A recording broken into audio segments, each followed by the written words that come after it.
नमस्कार, स्वागत है सभी आंगनवाड़ी सेविका सहायिका बहनों का हमारी आज की सच्ची खबरों में। तो बहनों, केंद्र संचालन में परिवर्तन हो चुका है और केंद्र संचालन में कौन कौन से यानी कितने समय, कौन सा समय और कितने दिन आपको केंद्र चलाना ये भी बताएंगे। इससे पहले बताएंगे आज आप सभी बहनों को, सभी राज्यों की बहनों को 11:30 बजे से जुड़ना है। इसकी लिंक जिस चैनल से जुड़ना है यानी जिस वेबसाइट से जुड़ना है, भारत सरकार के जो वेबसाइट पर आज ऑनलाइन मीटिंग होनी है, प्रशिक्षण होना है, किस चीज़ का होगा आपको पता है, मातृ वंदना योजना का, तो उसकी लिंक हम आ चुकी है। तो इस चैनल इसी यानी वीडियो के डिस्क्रिप्शन में डाल देंगे, तो आप जब वहाँ से जा कर के समय से अपना जुड़ जाएं। तो देखिए, इसका विषय दिखा देते हैं हम आपको। विषय आंगनवाड़ी केंद्र के संचालन हेतु समय सारणी में परिवर्तन एवं निर्धारण विषयक। ठीक, अब इसके आगे जो है, इसमें देखिए, भारत सरकार के निर्देशों के अनुक्रम में आंगनबाड़ी केंद्र वर्ष में 300 दिवस आंगनबाड़ी केंद्रों का संचालन अनिवार्य है। यानी एक वर्ष में कम से कम 300 दिन आंगनबाड़ी केंद्र खुलने चाहिए। प्रदेश में सभी जिलों में आंगनबाड़ी केंद्रों के नियमित संचालन हेतु प्रातः 9 बजे से शाम 4 बजे तक का समय नियत किया गया है। यानी सुबह 9 बजे से केंद्र खुलेंगे, शाम 4 बजे तक, जिसमें से औसतन 4 घंटे बच्चों से संबंधित केंद्र आधारित गतिविधियां एवं 3 घंटे पूरक पोषाहार आधारित वितरण, गृह भेंट, आंगनबाड़ी सेवाओं के रिकॉर्ड संधारण एवं। तो देखिए, यानी क्या करना है आपको, 3 घंटे तो आपको यानी 4 घंटे तो आपको बच्चों को पढ़ाना है, ठीक है। 4 और 3 7 घंटे का कार्य है आपका, और 3 घंटे आपको ये करना है, पूरक पोषाहार का रजिस्टर करना है, वितरण करना है, आंगनबाड़ी यानी गृह भ्रमण करना है। ये सभी काम आपको कब करने हैं, 4 घंटे के बाद। यानी आपका केंद्र के बजे से 9 से 10, 11, 12, 1 बजे तक आपको केंद्र बच्चों के साथ रहना है। 1 बजे बच्चों की छुट्टी करनी है, उसके बाद 3 घंटे तक आपको ये कार्य करना है। लेकिन 4 बजे से पहले आपको केंद्र बंद नहीं करना, इस चीज़ का विशेष ध्यान दें, ठीक है। इसके आगे देखिए, इसमें क्या है फिर।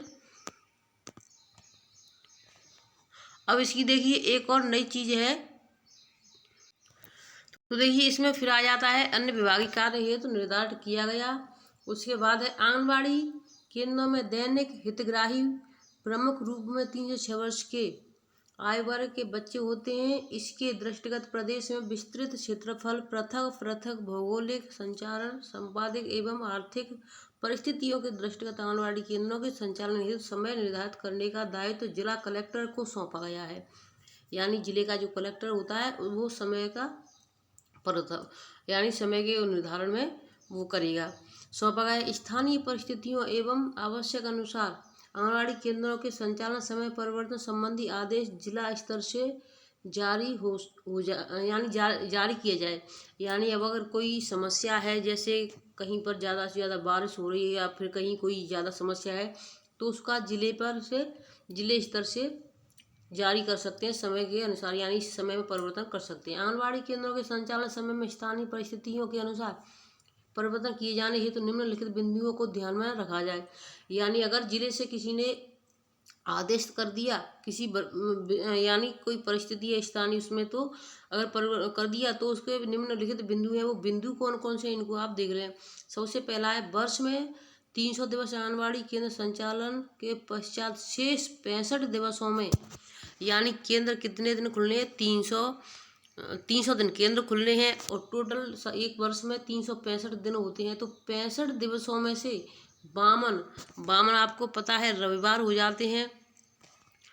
52 रविवार हो गए, उसके बाद में तो देखिए 52 रविवार हो गए। 52 दिवस रविवार के औसतन 13 दिवस का यानी अलग से अवकाश है। 13 दिवस का स्थानीय परिस्थितियों के अनुसार जिला स्तर से अवकाश नियत किया जाए। यानी 13 दिन का अलग से, यानी कोई जैसे लक्ष्मी यानी दीपावली हो गई, होली हो गई, तो वो इस तरीके से आपके 13 अवकाश अलग से हैं। तो यानी आपको 300 दिन केंद्र चलाना है, 52 दिन रविवार पड़ते हैं, 13 दिन आपको ये अलग से ये त्योहारों की है। दूसरा है आपका आंगनबाड़ी केंद्र संचालन के समय एक सारणी का निर्धारण। केंद्र के हितग्राही समूह जन्म के 6 वर्ष तक के बच्चे, गर्भवती महिलाएं, धात्री माताओं को सहजता एवं सुलभता से सेवा प्राप्त हो सके, इस स्थिति में ध्यान में रखते हुए किया जाए। सुलभ संदर्भ हेतु प्रारूप संलग्न है। तो यानी आपको क्या करना है, जो भी आप काम करेंगे उसमें सहजता सुलभता हो, जिससे आपके 0 से 6 वर्ष तक के बच्चे आ जाएं, उसमें गर्भवती महिलाएं, धात्री माता, किसी को कोई दिक्कत ना हो, आराम से सभी कार्य इन चीज़ों को ध्यान में रखते आपको करने हैं। अब आपका आ जाता है इससे फिर तीसरे नंबर क्या है, मौसम परिवर्तन तथा अत्यधिक गर्मी, लू, हॉटवेज, अधिक वर्षा, शीतलहर आदि की परिस्थिति निर्मित होने की स्थिति में, यानी तो देखिए यानी अधिक वर्षा या शीतलहर या फिर ज़्यादा गर्मी, ये भी चीज़ों को ध्यान में रखना है। चौथा नंबर आप प्राकृतिक प्रकोप, यानी प्रकृति का प्रकोप जब जैसे होता है, कहीं पर ज़्यादा अधिक से अधिक हर चीज़ परेशान करती है, जैसे आपदा, यानी बाढ़ आ जाती है, सूखा पड़ जाता है, महामारी आ जाती है आदि की स्थिति में आप यानी जिले वाला ही है जो उनको ध्यान में रखना है कि कैसे क्या करना है, क्योंकि जिले पर ये सभी चीज़ें जिला अधिकारी को पता चल जाती जल्दी से जल्दी, बाकी वहाँ पर देर में पहुँच पाती हैं लेटर। 5वां है पर केंद्र संचालन की समय सारणी का उल्लेख केंद्रों के बाहर स्पष्ट एवं अनिवार्य रूप से अंकित किया जाए, जिससे समुदाय केंद्र संचालन के समय की पर्याप्त जानकारी हो। यानी ये जो लिखित तो होना चाहिए, बाहर लिख दें, जिससे कि जो केंद्र पर आए बाहर से उसको दिखाई दे कि अब समय में परिवर्तन हो चुका है, अब हम उसको इतने बजे से भेजेंगे, इतने बजे तक रहेगा।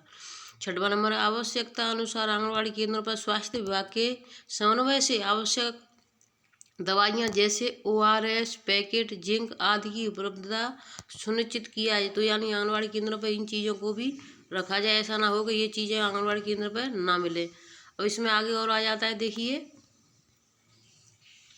तो ये आपका पूरा हो चुका है। अब मैं आपको ले चलती हूँ, यानी देखिए एक और नई चीज़ चल रही है, ये बहनों बहुत ज़रूरी है। राष्ट्रीय शिक्षा नीति 2020 के तहत बनाया गया है 48 सप्ताह का पाठ्यक्रम। तो यानी 48 सप्ताह का पाठ्यक्रम बनाया गया है नई राष्ट्रीय शिक्षा नीति के तहत, और ये है आंगनबाड़ी केंद्रों में पोषण के साथ पढ़ाई के लिए नव चेतना और आधारशिला कोर्स। तो देखिए ये इसका नाम है नव चेतना और आधारशिला, ये कोर्स तैयार किया गया है। तो ये भी आप जल्दी आप तक पहुंच जाएगा। अब देखिए इसमें आपको एक और चीज़ मैं बता देती हूँ आपको, ये 2 तारीख का निकला हुआ आदेश है 2/9/2024 का। इसमें बहनों एक चीज़ और मैं आपको बताना चाहूँगी, ये देखिए मध्य प्रदेश का आदेश है, लेकिन यूपी में समय है आपका, अब देखिए 1 अक्टूबर से समय चेंज होने वाला है। आज आपकी 11 तारीख हो चुकी है, यानी आज से 15-20 दिन बाद आपका सुबह यानी अभी 8 बजे से 12 चल रहा है आपका, फिर आपका यानी जो अक्टूबर आ जाएगा तो आपका 9 से 2 हो जाएगा। तो इस चीज़ को आप सभी बहनें विशेष ध्यान दें समय का, यानी यूपी में 9 से 2 है, ये मध्य प्रदेश का था जो 9 से 4 था, यूपी में 9 से 2 है बहनों, इस चीज़ को विशेष ध्यान दें। और अक्टूबर बहुत जल्दी आने वाला है, तो सभी बहनों को समय केंद्र समय संचालन में परिवर्तन करना होगा। अगर यानी यूपी में बच्चों का यानी स्कूल के बच्चों का 9 बजे होता है, तो आंगनबाड़ी केंद्रों का 10 बजे होता है। तो जैसे ही इसका समय यानी परिवर्तन होता है, आदेश आता है, हम आपको बहुत जल्दी दिखाएंगे। तो जिन बहनों को नहीं जानकारी, उन्होंने कल की वीडियो नहीं देखी है, कल परसों की, तो जा कर के देख लें, और लिंक हम इसी चैनल के यानी इसी वीडियो के डिस्क्रिप्शन में डाल देंगे, जिससे समय से 11:30 बजे जुड़ लें। धन्यवाद।